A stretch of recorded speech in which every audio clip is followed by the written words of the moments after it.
She said, "You're too insecure to handle a woman like me," after I questioned her about her night out. I said, "You're right," and started handling her landlord instead. Turns out she's been behind on rent for months. Eviction notice comes tomorrow. I, 35 male, stared at my phone screen, reading Qley's text for the third time. Got held up. Be home whenever. That was 4 hours ago. She'd left for drinks with the girls at 8 p.m. It was now 2:47 a.m. When she finally walked in at 3:15, heels in hand, makeup smudged, I was sitting on the couch. Me, "Hey, everything okay?" was getting worried. Swaying slightly. "Seriously? You waited up to interrogate me?" Me, "Not interrogating, just checking you're safe. You said you'd be home by midnight." Tossing her purse down hard. I said around midnight. Plans change. Adults adapt. A text would have been nice. That's all. She laughed. Not a happy laugh.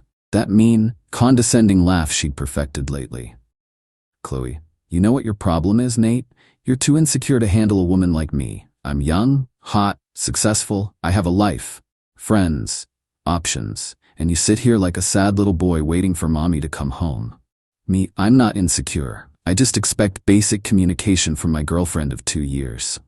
Girlfriend? More like parole officer. You want to track my every movement. It's pathetic. Maybe if you were more confident, more successful, you wouldn't be so threatened by me having fun without you."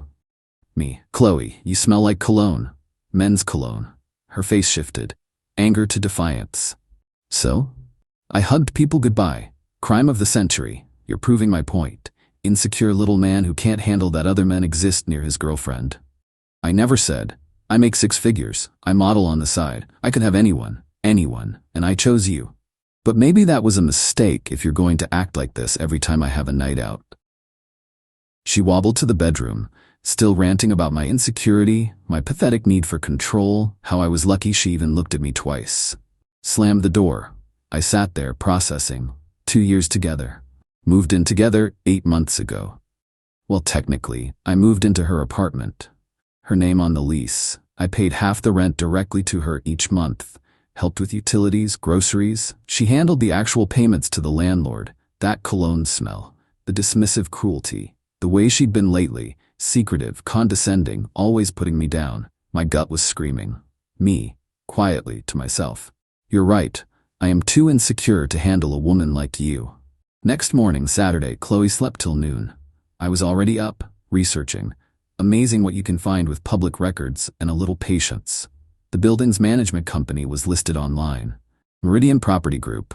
The landlord wasn't some faceless corporation. It was a guy named Howard Chen who owned several properties in the area. Professional website, contact info readily available. While Qley showered, I made a decision. Drafted an email. "Mr. Chen, I'm a tenant at apartment number in your building on street.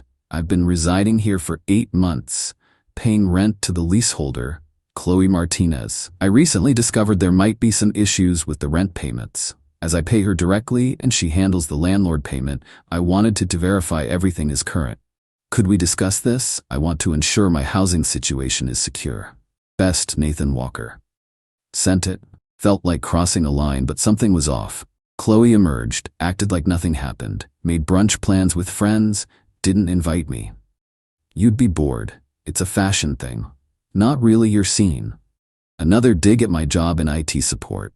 Decent job, good pay, but not glamorous enough for her world, apparently. She left.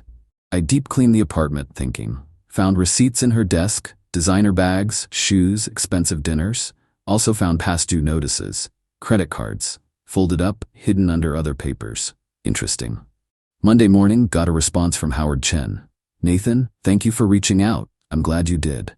Ms. Martinez is currently 3 months behind on rent. I've sent multiple notices with no response. I was actually preparing to begin eviction proceedings. Can we speak by phone? This is a serious situation. 3 months behind. I'd given her $1,400 every month like clockwork, plus utilities. That's $4,200 she'd taken from me while not paying rent. Called Mr. Chen immediately. Nice guy, frustrated but professional. Chen. She's been a problem tenant, always excuses. Last month she said she was waiting on a modeling check. Month before, identity theft. I've been patient, but I have a mortgage to pay. Me, I've paid her my half every month, have bank records proving it. You're not on the lease, correct? No, subletting basically. Didn't know that was an issue. Technically, she needed written permission to sublet. Another violation. Listen, I like that you reached out. Shows character. I'm filing eviction paperwork tomorrow unless she pays in full. $400 plus late fees. What about my situation? Legally, you're not my tenant. She is. If she's evicted, you have to leave too. But given the circumstances, if you wanted to apply for the apartment yourself after she's out, I'm interested. Good. I'll email you an application. Between us, I'd rather have a responsible tenant who communicates than someone who takes rent money and spends it on God knows what. Hung up. Qley had taken my money, not paid rent, and put my housing at risk while calling me insecure and pathetic. That evening, she came home with shopping bags. New outfit. There's a gallery opening Thursday. You wouldn't enjoy it, too pretentious for you, but I got something cute. I smiled. That's nice. Hey, I was thinking we should review our budget. Make sure we're on track with everything. Rolling her eyes. There you go again. So controlling. My finances are fine. Stop projecting your middle-class anxiety on me. Me, just want to make sure rent and everything is covered. Oh my God. Yes, Dad, rent is paid. Like always. You give me your little check, I handle the adult stuff. That's our arrangement. Now can you please stop being so insecure about money? It's not attractive. Wednesday, got another email from Chen. Eviction notice was ready. Would be served Thursday morning. He also mentioned he'd reviewed my application. Pending eviction of current tenant, he'd approve me. Same rent, but I'd get it solo. Thursday, left for work early. Qley was still asleep. Around 10 a.m., my phone exploded. What did you do? At work. What's wrong? Don't play dumb. The landlord just showed up with an eviction notice, says I haven't paid rent in months. What? But you said rent was paid. You contacted him. I know you did. This is your fault. How is your not paying rent my fault? I had expenses, the modeling competition, entry fees, headshots, networking events, all investments in our future. You took my rent money and spent it on yourself? I was going to catch up. My tax refund is coming. You've ruined everything with your insecure snooping. You have 30 days to pay or vacate. That's between you and the landlord. 30 days? Where am I supposed to get $400? Maybe sell some of those designer bags? She hung up, texted me 47 times in the next hour, alternating between threats, insults, begging, and more insults. I screenshot everything. That night came home to chaos. She was on the phone with her mom, crying dramatically. Saw me, hung up. Qley, you're enjoying this, aren't you? Destroying my life because you can't handle a strong woman? You destroyed your own life by not paying rent. I just found out about it. We're a couple. You're supposed to support me, not conspire with landlords. Support doesn't mean enabling theft. You stole my rent money. Stole? I'm your girlfriend? What's yours is mine. Me. Actually, legally it's not. And taking money for rent then not paying rent? That's fraud. Her face went pale. You wouldn't dare. I haven't decided yet. Depends on how the next 30 days go. She tried everything that week. Seduction. Baby, remember how good we are together? Guilt. 2 years means nothing to you? Threats. I'll tell everyone you're an abusive, controlling psycho. Even had her modeling friends text me about how I was intimidated by a successful woman. I gray-rocked it all. Calm, factual responses. Meanwhile, quietly moved my important stuff to a storage unit. Set up mail forwarding. Prepared to leave if needed. Update 1. 2 weeks later. The escalation was swift and predictable. Qley went from trying to manipulate me to full scorched earth. First, she tried to lock me out. Changed the locks while I was at work. Came home to find my key didn't work. She opened the door with a smirk. Oh sorry, safety reasons. You can have a key when you apologize to Mr. Chen and fix this mess. That's illegal. I'm a resident here. You're not on the lease? You're a guest. My guest. And maybe you need to find somewhere else to stay until you remember whose apartment this is. I called Chen directly. He was furious. She can't change locks without permission. That's another lease violation. Document this. I'm adding it to the eviction file. Locksmith came within an hour. Chen's authorization. Qley stood there screaming about men sticking together and financial abuse. Neighbors watching from doorways. She was building quite a reputation. Next, she went financial. Suddenly, remembered I owed her for various things. Sent an itemized bill. $3,700 for emotional labor, career counseling, and lifestyle upgrade services. Dead serious, I responded with my own itemized list. Every rent payment, utility payment, grocery bill, date night I'd paid for, came to over $22,000 over our relationship. Happy to go to small claims court to settle up if you'd like. She backed off that angle quick. Then came the social media campaign. Instagram stories about toxic men who can't handle successful women. TikToks about financial abuse in relationships. Tagged me in posts about insecure men who sabotage their girlfriends. My response? Posted my own update. Picture of the eviction notice. Caption: PSA, when your partner takes your rent money but doesn't pay rent, that's not insecurity. That's theft. 3 months of my payments went to shopping sprees instead of our landlord. Now we're both getting evicted. Choose partners who respect your contributions. Her friends started questioning her story. Some reached out privately. Wait, she really didn't pay rent? The narrative was crumbling. Meanwhile, I was working with Chen. He appreciated my cooperation, documentation, and professionalism. Even reduced the rent slightly for my solo application. Good tenants are hard to find, he said. Friday night, things went nuclear. Came home to find my laptop missing. My work laptop. Me, where's my computer? What computer? Haven't seen it. Me, the one that was on my desk. My work laptop. Examining her nails. Oh, that? My friend needed to borrow a laptop for her portfolio. You weren't using it. Me, I need it for work. Monday, get it back now. Get your own laptop. Oh wait, you spent all your money conspiring against me. Called the police, filed a report, theft of property valued over $2,000. When officers arrived, Qley played innocent. Officers, we're a couple. We share things. He's just being vindictive because we're breaking up. Officer, ma'am, did you take his laptop? I borrowed it for a friend. Without permission? I don't need permission to use things in my own home.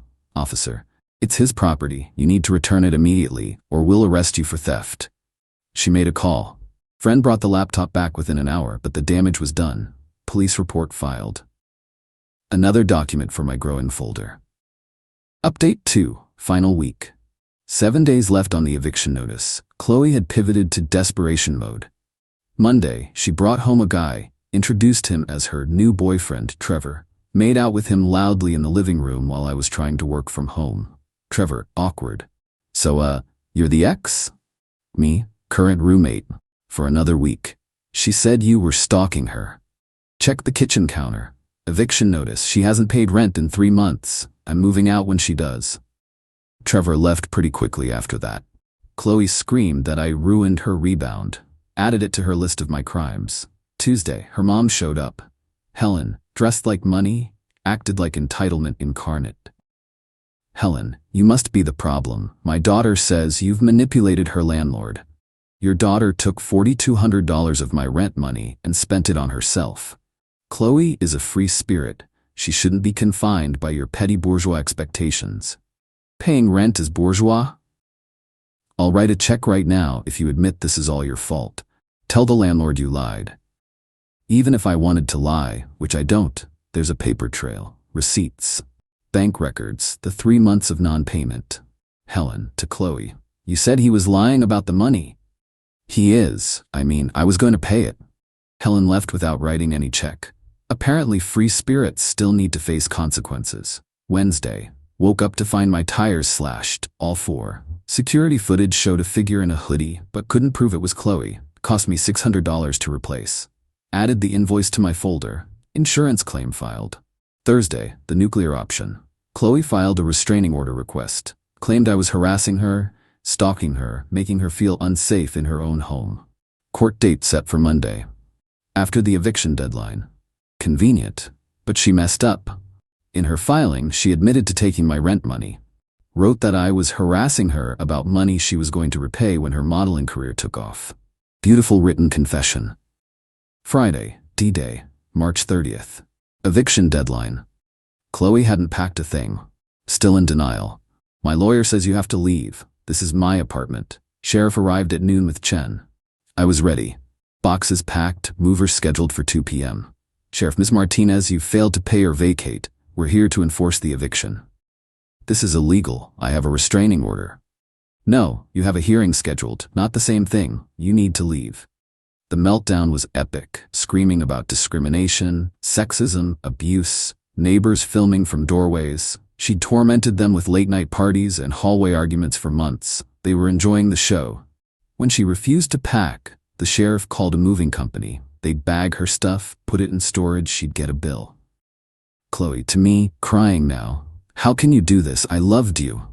Me, you loved my money. You loved having someone to blame. You never loved me.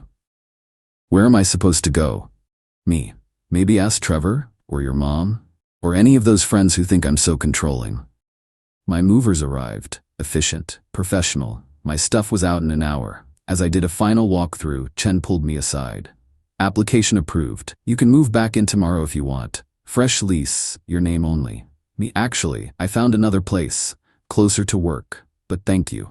Understood. For what it's worth, you handled this with class. She's lucky you didn't press charges for theft. Qley overheard. Theft? I'm his girlfriend. Ex-girlfriend, who stole rent money. He could have had you arrested. Count your blessings. Final update. 2 months later. Restraining order hearing was dismissed. Judge read her filing, saw her admission about taking rent money, looked at my evidence of her harassment, warned her about filing false reports. She tried suing me for illegal eviction. Lawyer laughed her out of the office when she admitted she hadn't paid rent and wasn't even supposed to have a subtenant. Last I heard through mutual friends, living with her mom in the suburbs. Mom making her pay rent. Ironic. Lost most of her friends when the truth came out. Modeling career consisted of paying Instagram photographers. Still posting about toxic exes, but engagement is way down. Me? New apartment. Quieter. No drama. Started dating a woman from my building's coffee shop. She actually pays her bills and doesn't call me insecure for expecting basic respect. Funny thing about Qley calling me too insecure to handle a woman like her. She was right. I was too insecure. Too insecure to recognize emotional abuse. Too insecure to demand financial transparency. Too insecure to leave when she first showed her contempt. Not anymore. Now, I'm exactly secure enough to handle women like her by not handling them at all. By letting them face the consequences of their own entitlement. She thought she could live rent-free in every sense. Free apartment, free money, free pass to treat me like garbage. Reality had other plans. The best part? I didn't have to scheme or plot. Just made one phone call to verify my housing was secure. Her own actions did the rest. 3 months of theft, documented lies, harassment, and entitlement. All I did was shine a light on it. Sometimes the best revenge isn't elaborate. It's just stepping aside and letting someone hit the wall they've been building themselves. Qley wanted a man confident enough to handle her. Careful what you wish for. Confident men don't subsidize someone else's delusions. They protect themselves and move on. And that's exactly what I did.